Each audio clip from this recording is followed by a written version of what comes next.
Forget boxes of chocolates and cheesy calendars. What Argiro Degas painted at the Paris Opera was not delicacy. It was a transaction. And no one has wanted to see it for more than a century. Look at this painting. The dance exam. The camera does not go towards the dancer who is dancing, it goes towards those who are waiting. Towards deformed feet. Towards the sitting girl who is scratching her back with the gesture of someone who has been there for hours. Exhausted, without anyone seeing her as a person. They called these girls les petites rats.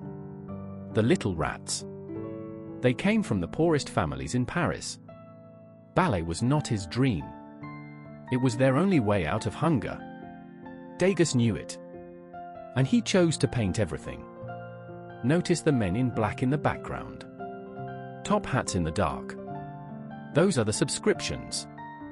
Rich opera partners who paid fortunes for an obscure privilege. Free access to the dressing rooms, to the rehearsals, to the girls. They weren't there for the love of art.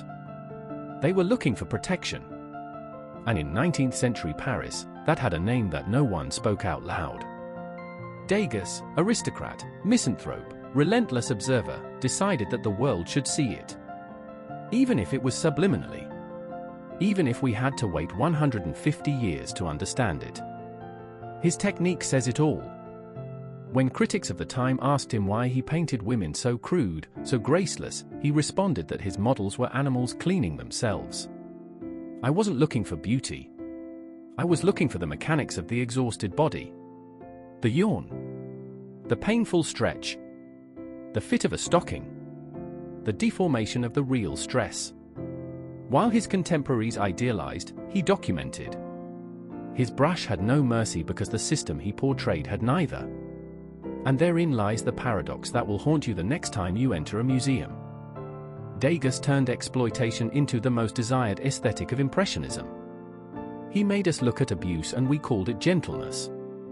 We hang those images in children's rooms. We put them in chocolate boxes.